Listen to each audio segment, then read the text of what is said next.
Hey YouTube, what's going on? This is Alex from Shining Example, and I would like to start a new playlist full of videos on this channel right now because I've been itching to make a video on the Pokemon trading figure game for a long time now. I've been collecting these little things for a couple years, and I really want to make a figure video based on them because I do figure review videos if you're subscribed to me, which if you're not subscribed, you should be subscribed to me. And anyway, so I've been wanting to make these figure reviews because obviously I really like these things and I wanted to make videos on them and tell other people, hey, these things are really cool, you should be looking at these. And never really figured out what I should do because one video is never going to be enough for these things. So I'm going to make a whole playlist talking about them. So this first video you're watching, I'm basically just going to introduce what the trading figure game was. And unfortunately I have to use that word was, because the trading figure game no longer is. This is very similar to the Pokemon trading card game, which a lot of people are much more familiar with now because that obviously has been going on for much longer than the trading figure game and is still going on, obviously. So the trading card game, TCG, is very similar to the trading figure game, TFG. Throughout the videos I'm probably going to be referring to them as the TFG because it's much quicker to say, and just I say it to myself so many times, and a lot of people online will just type in TFG because it's so much quicker. Generally, that's what we're going to be calling them. So, the trading figure game was using something based off of the trading card game that you can just assign a couple abilities and stuff like that to try and make these Pokemon live outside of the game in some sort of other collectible format. So, the figure game, they wanted to make these tradable figures that then people could use on a board game similar to a board game, or like a battle kind of strategy game, which I can show you guys in another video if you really want to watch how the battles actually go apart. It's kind of funny.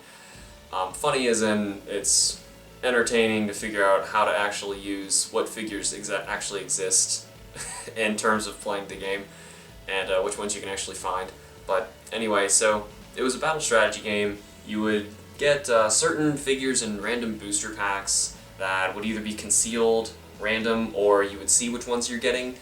And the big problem with these things that made them start getting discontinued was they were really breakable and so fragile because these figures are really, really detailed and all made by Kyoto, which if you know anything about Kyoto, they make super detailed figures. They posed their figures all really, really nicely. They put a ton of effort into these things that you just never see in the Tomy figures from Pokemon. And these things are super tiny. They were concealed in little packages, not really protected very well, and you would get broken ones like I just picked up Ho there because he was on a little clear stand. Ho typically falls off. There's Skarmory typically falls off because he's on a little stand. Little pieces come apart all the time. I've had a Kyogre with his wing arm thing popping off. They broke all the time. And especially when you want to have people spinning them and playing them in their board game, aside from transporting them and trading them, they broke all the time. Aside from that, mostly people just wanted to collect these things, so the playability of the game started to go down, and the series just got canceled. But there were 3 series for this TFG that were, I was going to say released, but that's not true. Only one was released, and it's the one sitting right behind me. This is the first series called Next Quest. The first videos I'm going to be making are showing you the figures in Next Quest, and I'm going to be showing you in parts so that so that the video isn't absurdly long while we're trying to watch it. The first part, I'm just going to show you they call them the EX rares, the highest rarity figures, and then I'm going to do things grouped on rarity, just regular rares, uncommons, and commons. I'm probably going to put the promo figures in with the EX rares just so that video isn't super short and there's some promo figures that are just floating around and were never put into a video somewhere. So that's probably how I'm going to start separating these off. So anyway, like I said, you would basically get these figures in randomized packs or in certain packs where you can tell what you were getting, which I'll go into more detail on based on which figure I'm holding at the time. But basically, each figure would come on one of these spinnable bases with some statistics and their name and stuff on the bottom of the bases.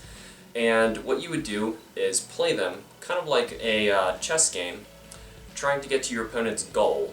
And if two Pokemon met, you would spin them, the little arrow points showing you what attack they would use. Say in this case, this Kyogre just used Water Pulse, which does 50 damage, and you would then determine which Pokemon won the battle, and then it would help progress for whichever person was trying to get to the other person's goal. So that's basically how the game worked.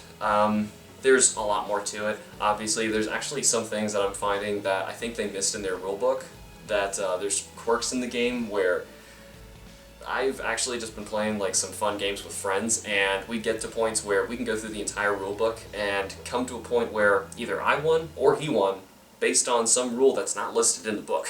So there's some problems with the actual game itself, which might have led to the series falling apart, but anyway, that was the first set. Next quest. These are the most common figures that you're going to find if you're going to try and hunt these figures down. I'm actually missing two of them. If I lean back a little bit, right now I'm missing Abra and Skarmory, which are both rares, so the video for the rares of Next Quest is probably going to wait a little bit. Sometime later I'm going to make a video of what figures I have for trade and which figures I want for TFG, and from that you'll obviously be able to tell which videos might be showing up later, and you'll see more information on them, because a lot of people want to know more about this TFG. There's a lot of collectors out there, but the thing is, there's like no videos whatsoever, no in-depth talking about these things. It's just people kind of gathering them and collecting them and just whatever, that's it. So I want to make something more to it than that, because I think they're really interesting, they're really cool. You gotta see each one up close. They're really detailed. Like I said, Coyote did an awesome job at making these figures, and I want to show people, I want to talk about them. So the second series of figures that they were going to make, I said we're going to make because this is the first one that got canceled. And it's funny because there's a third set as well, but we're going to get into that later. The second set was called Groundbreakers, and there were actually 2 starter sets released for Groundbreakers right when the series got canceled. So technically there's a couple Groundbreakers that got released, but not many, not the set. So Groundbreakers is finally the most expensive set of figures you're going to find, and most of them are actually not attached to their spinning bases. You can just find the figure itself, and those cost a lot of money sometimes because there really weren't many. There's basically just enough that were made and distributed so that they could be displayed in game stores and shops, toy conventions, things like that, where they're basically advertising the series coming later, trying to get people into the next quest so that they would buy this more and help fund making the Groundbreakers, which just didn't happen. So Groundbreakers, just generally, once again, Coyote did awesome jobs. They're actually some of the best figures I like from the whole series of TFG, and those are the most sought after figures. So those are kind of hard to come by, really rare ones, because the series got canceled around then, which was around, I think it was in 2009. The series first came out in like Asia and some Eastern countries in 2006, and then in 2007 it was brought to America and Japan. So, did I say 2007? Yeah, 2007 it was brought over to America and Japan. So, basically it really didn't last very long. It was in a tiny little window when like the Ruby, Sapphire, Emerald era of video games was going on. Most of the Pokemon you're going to find are from those early 3 generations. Some of the promos though, actually most of the promos are Sinnoh, because they were trying to also get people excited about the new games that were going to be coming out, Diamond and Pearl, at the time. So that's the second set, and a little bit of a synopsis of what's going on time-wise. The third set, this one is really weird, because this one doesn't have a name. We don't really know anything about it. It's just kind of called the unnamed or unknown third set. And this third set is really strange. It's really strange because the figures are more common than the Groundbreakers ones. They generally cost less depending on which ones you're finding. And what's really strange is they'll actually come with their bases most of the time, with the stickers that have their attacks and everything, and the bottoms of that sticker, which is really strange because it means that they were already being made. The third set was being made. Groundbreakers, however, was not. So a lot of people thought that these were fakes for a very long time. This Groudon is not from the third set. I just can't reach one from where I'm sitting right now. He's from next quest, as he's sitting right there. But they aren't fakes, I don't think. A lot of people now don't think that they were fakes, they were just starting to make them. My theory is that Pokemon was trying to get ahead on another set coming later because they were getting a lot of crap for having the Groundbreakers and Next Quest series having lots of delays. So I'm thinking that they were trying to anticipate that happening so that once Groundbreakers came out, they'd immediately release like another set and they'd be like, see, we were prepared, you know, but that never happened. So now we've got some series of the third set with their stickers and spinners, which is nice. There's also some really cool figures that are in that third set I'd like to show you, but like I said, I really like the second set more. It's just got some really, really awesome, really rare figures in it, and they're all really cool. I just wanted to be able to talk about them and make extra videos. So this has already been kind of long, and I've basically just given you a brief overview of what they are, and now I'd like to start actually looking at these things, because they're so detailed, they're so nice up close, and it's pretty interesting to actually look at what they did in the game, because some of them you would look at and go, wow, this Weedle would take out a Groudon, no problem, you know? So there's really weird things in the game where everyone was kind of on an equal level, and you could really pick anything and have a decent strategy with playing the game. You could win with common Pokemon against legendaries. It was kind of weird. So I'm gonna hear what you guys think about making videos in the actual playing of the game. I have some friends who are also collecting these figures as well, so that'd be kind of cool if we could play some.